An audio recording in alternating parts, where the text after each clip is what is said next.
আজকে আমি তোমাদেরকে 10টা ওয়ে বলতে চাই। এই 10টা ওয়ের যে কোনো একটা ওয়ে যদি অবলম্বন করতে পারো তাহলে তুমি আজকে থেকে অর্থ উপার্জন শুরু করতে পারো। তাহলে এই 10টা ওয়ে বিস্তারিত জানার জন্য আমরা এখন স্ক্রিনে চলে যাব। তো এর আগে বলে রাখি, যদি এই চ্যানেলে কেউ নতুন হয়ে থাকেন তাহলে অবশ্যই চ্যানেলটিকে সাবস্ক্রাইব করবেন, লাইক দিবেন, কমেন্টস করবেন এবং বেশি বেশি শেয়ার করবেন এবং ছড়িয়ে দিবেন সবার মাঝে। তাহলে আমরা এখন স্ক্রিনে চলে যাচ্ছি। তাহলে 10 ways to earn money as student. তো নাম্বার 1 হচ্ছে টিউশন, নাম্বার 2 ডিজাইন, নাম্বার 3 হচ্ছে editing, number 4 writing, number 5 freelancing, number 6 agency, number 7 photography, number 8 small business, number 9 coding, number 10 event management.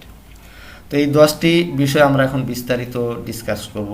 তো দেরি না করে তাহলে শুরু করা যাক। তাহলে ফার্স্ট ওয়ান হচ্ছে টিউশন। আমি আমার লাইফে প্রথম টাকা উপার্জন শুরু করি টিউশনি দিয়ে। তো অনেকে হয়তো বলতে পারো টিউশনি পাই না, বা প্রথম টিউশনিটি কিভাবে পাবো। তো সুন্দর করে পোস্টার বানিয়ে বিভিন্ন জায়গায়, স্কুলে বা তোমাদের এলাকায়, বাসা বাড়িতে লাগিয়ে দাও, দেখবে যে টিউশনি পেয়ে গেছো।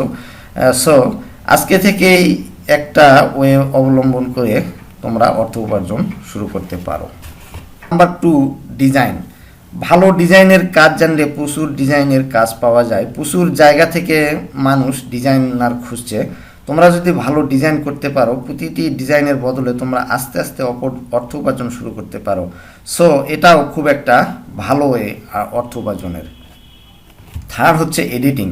এডিটিং মানে হচ্ছে ভিডিও এডিটিং। এই ভিডিওটা যে তোমরা দেখছো, এই ভিডিওটা করার পর এডিট করতে হয়েছে, কেউ একজন ভিডিওটা এডিট করেছে। এডিটিং খুবই গুরুত্বপূর্ণ একটা কাজ। সব জায়গায় সবাই ভিডিও চায়, কিন্তু সবার কাছে ভালো ভিডিও এডিটর নেই। তুমি যদি ভালো ভিডিও এডিট করতে পারো তাহলে প্রচুর ভিডিও এডিটিংয়ের কাজ তোমার জন্য অপেক্ষা করছে। তো ফোর্থ হচ্ছে রাইটিং। লিখতে আমরা সবাই পারি, তাই না? কিন্তু কয়জন পারি তার লেখাটা নিউজ পেপারে ছাপাতে? তোমার লেখার হাত যদি খুব ভালো হয়, বাংলা হলেও হবে, ইংলিশ হলেও হবে। প্রচুর ব্লগিং সাইট আছে, প্রচুর নিউজ পেপার আছে, প্রচুর নিউজ পোর্টাল আছে, অনলাইন সাইট আছে। এইসব জায়গায় ভালো রাইটার খুঁজছে। সো যারা যারা ভালো লিখতে পারো আজকে থেকে লেখা শুরু করে দাও। হয়তো বা প্রথম 2-1টা লেখার বদলে টাকা উপার্জন করতে নাও পারতে পারো, বাট 3-4টা লেখার পরে তুমি যখন বুঝতে পারবে যে তুমি আসলে ভালো লিখতে পারো, আস্তে আস্তে তুমি প্রতিটি লেখার বদলে অর্থ উপার্জন শুরু করতে পারো।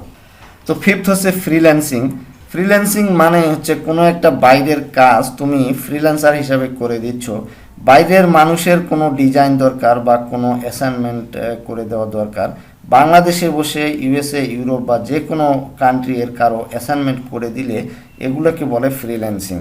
এরকম হাজার হাজার ফ্রিল্যান্সিংয়ের কাজ আছে, যেমন হচ্ছে আপওয়ার্ক, গুরু, fiverr.com এটসেট্রা ফ্রিল্যান্সিং ওয়েবসাইট আছে।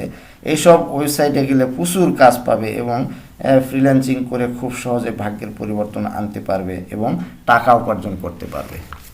নাম্বার 6 হচ্ছে এজেন্সি। এজেন্সি হলো এক ধরনের কোম্পানি যেগুলো বড় বড় কোম্পানির জন্য ভিডিও করে দেয় বা ডিজাইন করে দেয়, যত ধরনের কাজ আছে সব করিয়ে দেয়। তুমি যদি একজন স্টুডেন্ট হয়ে থাকো, তোমার যদি কোনো স্পেশালিটি থাকে যে তুমি কোনো একটি কাজে পটু বা কোনো কাজে পারদর্শী হলে, প্রচুর এজেন্সি আছে, তারা তোমাকে চাবে যে তুমি তাদের হয়ে কাজটা করো।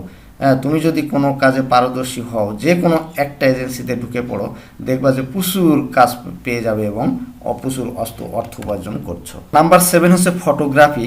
ফটোগ্রাফির এখন একটা বিশাল অপরচুনিটি স্টুডেন্টদের জন্য। যারা যারা ফটোগ্রাফি পারো বা ভিডিও ফটোগ্রাফি পারো, আমি মনে করি আমার আর বলার দরকার নাই যে কত ধরনের অপরচুনিটি তোমাদের জন্য ওয়েট করছে। যেমন ওয়েডিং ফটোগ্রাফি থেকে শুরু করে ইভেন্ট ফটোগ্রাফি, কর্পোরেট ফটোগ্রাফি, বহু ধরনের অপরচুনিটি আছে। নাম্বার 8 হচ্ছে স্মল বিজনেস। প্রচুর স্মল বিজনেসের আইডিয়া থাকতে পারে, যেমন তুমি একটা টি-শার্টের বিজনেস শুরু করে দিতে পারো, পরে আস্তে আস্তে বড় কোম্পানি গঠন করা শুরু করে দিতে পারো। আজকে থেকে তোমাদের যে আইডিয়াগুলো আছে সেগুলো নিয়েই ছোট একটা বিজনেস শুরু করে দিতে পারো। স্টুডেন্ট অবস্থায় কোনো কিছু শুরু করে দেওয়া যায়।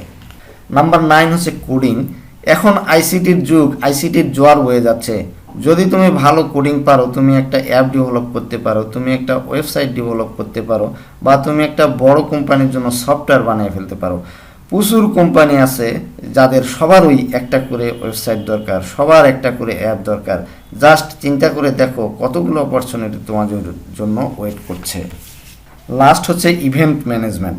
বিভিন্ন ধরনের food sale event, corporate event, maybe কোনো একটা অকেশন হতে পারে, যেমন পহেলা বৈশাখের ইভেন্ট, এগুলো অর্গানাইজ করে দেওয়া।